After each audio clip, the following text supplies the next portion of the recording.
फलस्तीन के अवाम इसराइली कब्जे का दर्द बर्दाश्त कर रहे हैं। गजा में पायदार अमन के लिए जंगबंदी की खिलाफ वर्जियां बंद करनी चाहिए। वजीर आजम शहबाज शरीफ का अमन बोर्ड के इफ्तिताही इजलास में इजहार ख्याल, कहा दुआ है अमन के लिए ट्रंप की कोशिशें कामयाब हों। सदर ट्रंप ने पाक भारत जंगबंदी कराकर कई जानें बचाई। सदर ट्रंप हकीकत में जनूबी एशिया को बचाने वाली शख्सियत हैं।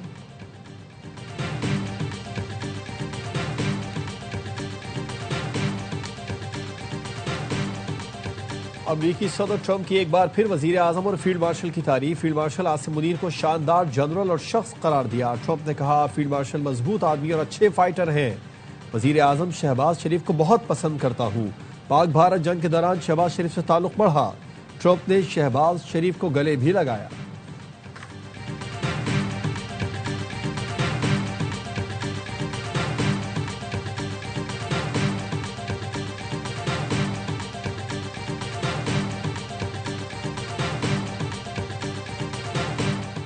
और गजा में लड़ने के लिए फौज भेजना जरूरी नहीं। गजा अब इम्तिहा पसंदी का गढ़ नहीं रहा।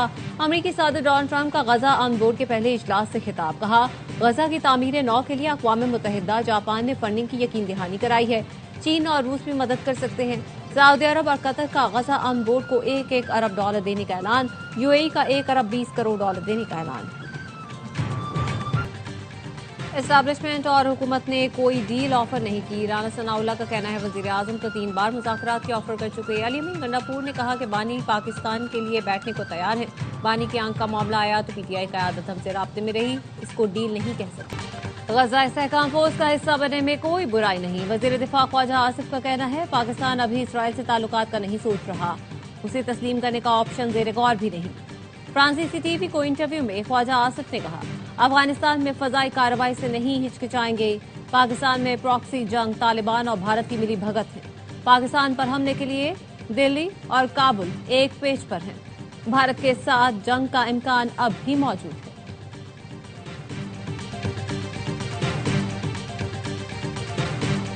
फलस्तीन में अमन के लिए बोर्ड ऑफ पीस में शामिल हुए। हमास को गैर मुसल्लह करने में शामिल नहीं होंगे।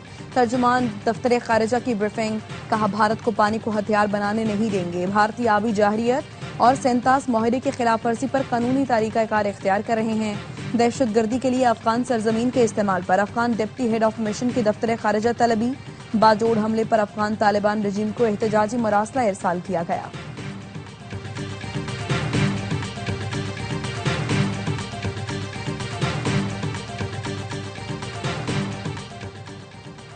लकी मरवत में सिक्योरिटी फोर्सेस का इंटेलिजेंस बेस्ड ऑपरेशन। भारतीय हिमायत याफ्ता 4 खारिजियों को ठिकाने लगा दिया। असलहा और गोला बारूद बरामद। ISPR ने बताया हलाक दहशतगर्द मुतादिद दहशतगर्द कार्रवाइयों में मुलव्वस थे। सदर वजीर आजम और वजीर दाखिला की सिक्योरिटी फोर्सेस को शाबाश।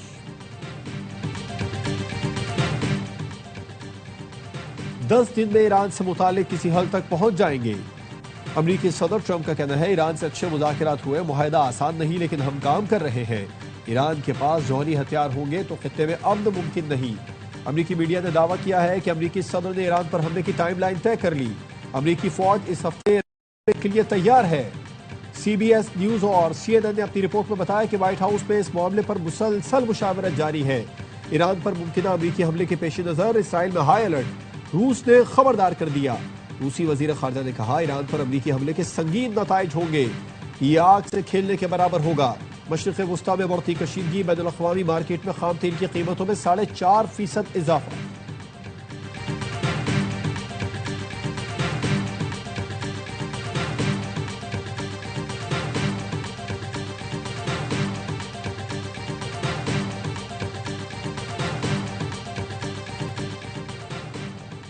पाकिस्तान और अमेरिका का रोजवेल्ट होटल पर ताउन का फ्रेमवर्क आगे बढ़ाने का फैसला। स्ट्रेटेजिक इक़्तिसादी इक़दाम का बाज़ाब्ता आगाज। MOU पर दस्तखत हो गए। पाकिस्तान की जानिब से वज़ीर ख़जाना मोहम्मद औरंगज़ेब ने दस्तखत किए।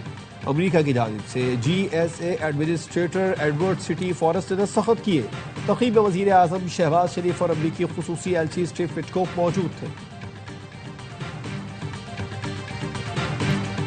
पाकिस्तान हॉकी फेडरेशन के सदर तारिक बुक्टी ने ओहदे से इस्तीफा दे दिया। ऑस्ट्रेलिया के दौरे पर बद इंतजामी का मलबा स्पोर्ट्स बोर्ड पर डाल दिया। जाते जाते कप्तान अमाद शकील बट पर 2 साल की पाबंदी का भी ऐलान। कहा अमाद बट ने बगावत के लिए खिलाड़ियों को उकसाया मुल्क को बदनाम किया। वजीर आजम और फील्ड मार्शल तहकीकाती कमेटी बनाकर जिम्मेदारों को सजा दिलाएं। तारिक बुक्ती की जगह मोहिउद्दीन वानी हॉकी फेडरेशन के एडहॉक सदर तैनात। वजीर आजम ने मंजूरी दे दी।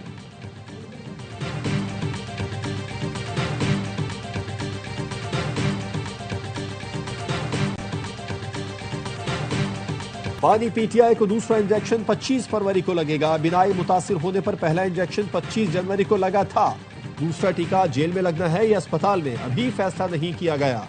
जराये का कहना है बानी पीटीआई के लिए तजवीज डॉक्टर्स को इजाजत न मिली। शौकत खानम के सीएमओ डॉक्टर आसिम यूसुफ ने 3 नाम दिए थे।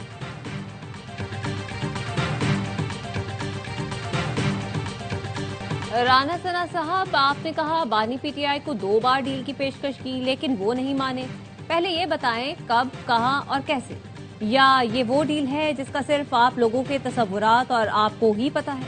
सेनेटर फैसल वाडा कहते हैं आप लोग खुशकिस्मत हैं, अगर वो ये मुबैना डील कबूल कर लेते तो आपको पता है फिर उसने सियासतदानों के पीछे आना ही आना है और आप लोगों को छोड़ना भी नहीं है। राना साहब, हवा में तीर ना चलाए वरना उड़ते तीर की कहावत तो आपने सुनी होगी। सियासी बारीक वारदातें अब पुरानी हो गई हैं, कुछ नया सोचें। रमजान मुबारक and good luck.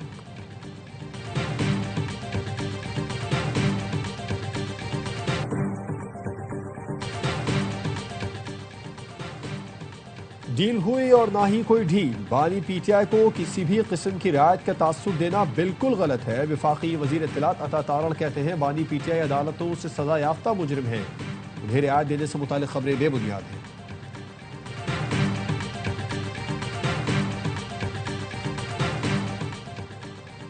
Net metering दरख्वास्तों से मुतालिक वजीर तवानाई का फैसला। 8 फरवरी तक जमा होने वाली दरख्वास्तों को पुराने रेगुलेशंस के तहत ही प्रोसेस किया जाएगा। पावर डिवीजन की जानिब से बिजली कंपनियों को अहकाम जारी कर दिए गए। तर्जुमान का कहना है कि इलेक्ट्रिक समेत तमाम कंपनियों में 8 फरवरी तक नेट मीटरिंग की सहूलत मुयस्सर होगी।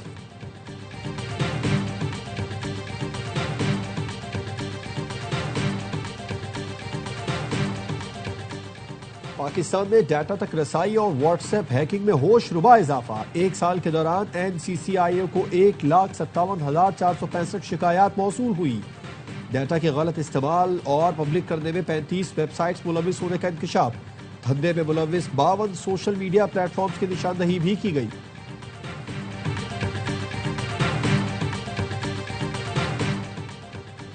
बरतानवी बादशाह के भाई गिरफ्तार। पुलिस ने एंड्रयू माउंटबेटन को इख्तियारात के गलत इस्तेमाल पर गिरफ्तार किया। एंड्रयू आज अपनी सालगिरह मना रहे थे कि पुलिस ने उनके घर पर छापा मारा। शाह चार्ल्स के भाई के जेफरी एप्स्टीन से ताल्लुकात सामने आए थे। एंड्रयू पर जेफरी एप्स्टीन को खुफिया हुकूमती दस्तावेजात की फराहमी का इल्जाम है।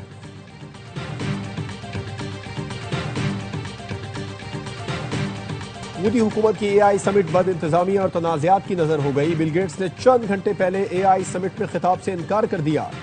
एक्स पर गेट्स फाउंडेशन ने लिखा बिल गेट्स अब AI समिट में खिताब नहीं करेंगे, बहुत गौर के बाद फैसला किया गया है। इससे पहले अनवीडा के सरबराह भी AI समिट में शिरकत से इनकार कर चुके। भारतीय अपोजिशन लीडर राहुल गांधी मोदी हुकूमत पर बरस पड़े। कहा मोदी हुकूमत ने AI समिट को तमाशा बना दिया, इस प्लेटफॉर्म का फायदा उठाने के बजाय उसे अपनी तशहीर के लिए इस्तेमाल कर रही है।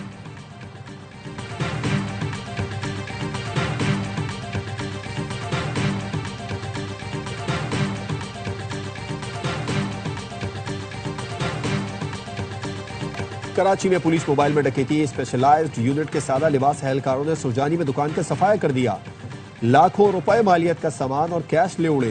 दुकानदार सुरजानी थाने गया तो पुलिस ने पेटीबंद भाइयों के खिलाफ कार्रवाई से इनकार कर दिया। मुतासिरा दुकानदार का कहना है लूटमार करने वालों में एहलकार वक्कास हबीबुल्ला और सिराज शामिल हैं। दुकान में खुल्ला डकैती की गई, हमें इंसाफ दिया जाए। वजीर दाखिला सिंध ज़ियाउल हसन नज्जार ने DIG, CIA और SSP वैसे से तफसीलात तलब कर ली। कहा जुर्म के मुर्तकिब अफसरानों एहलकारों को ब्लैक लिस्ट कर दें। पुलिस में मौजूद काली भेड़ें नाकाबिले बर्दाश्त हैं।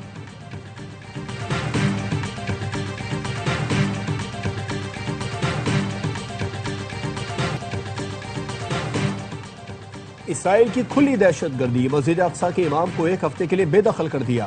फलस्तीनी इमाम शेख मोहम्मद अल अब्बासी को बगैर किसी वजह के मस्जिद अक्सा से हिरासत में लिया और बाद में उन पर मस्जिद में दाखिले पर पाबंदी लगा दी।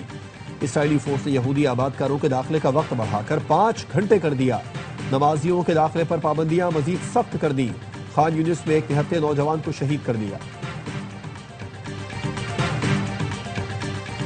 जापान के शुमाली जजीरे होकाइडो में शदीद बर्फबारी, निजाम जिंदगी मुंजमद। 24 घंटों के दौरान 1.5 फीट तक बर्फ पड़ने से तालीमी इदारे बंद। कारोबारी सरगर्मियां भी बुरी तरह मुतासिर। बर्फानी तूफान के बायस 135 परवाजें मंसूख हो चुकी हैं। 300 के करीब ट्रेनों का पहिया भी रुक गया। सड़कों पर बर्फ के ढेर हटाने के लिए इंतजामिया के साथ साथ शहरी भी सरगर्म।